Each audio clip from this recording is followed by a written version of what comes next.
আজকে খুব একটা সুন্দর নিরামিষ রেসিপি আমি আপনাদের সাথে শেয়ার করব,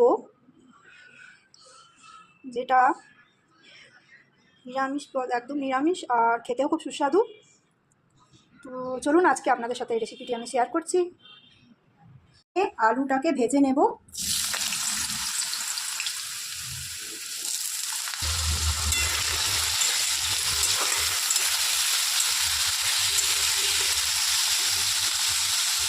আলুটা ভাজা হয়ে গেছে। এবার আমি আদা আর লঙ্কা বাটা দিয়ে দেবো, জিরে গুঁড়ো দিয়ে দেবো,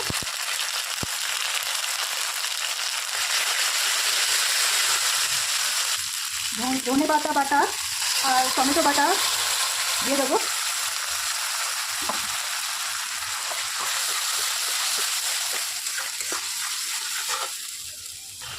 কাশ্মীরি লাল লঙ্কা গুঁড়ো দিয়ে দেবো, স্বাদ আনার জন্য একটু মিষ্টি দিয়ে দেবো, চিনি,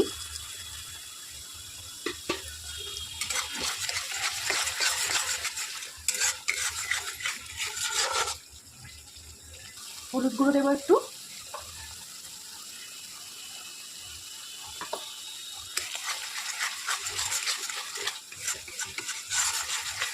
ভালো করে কষে নিতে হবে।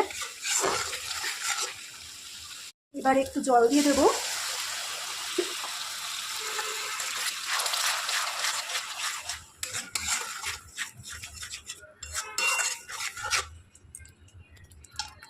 এবারে যে আলুটা ভেজে রেখেছি ওটা দিয়ে দেবো।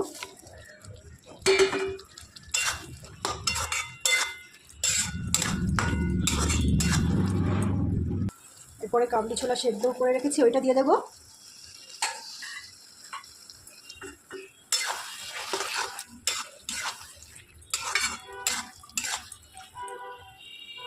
এরপরে পরিমাণ মতো লবণ দিয়ে দেবো,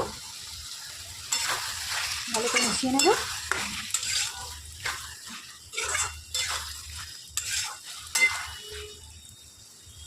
এরপরে জল দিয়ে ভালো করে সেদ্ধ করে নেব আলুটাকে। কাবলি ছোলাটা তো সেদ্ধ আছে, আলুটাকে সেদ্ধ করতে বেশি সময় লাগবে না, যেহেতু ভেজে নিয়েছি। এতে পনিরটাও অ্যাড করে দেবো।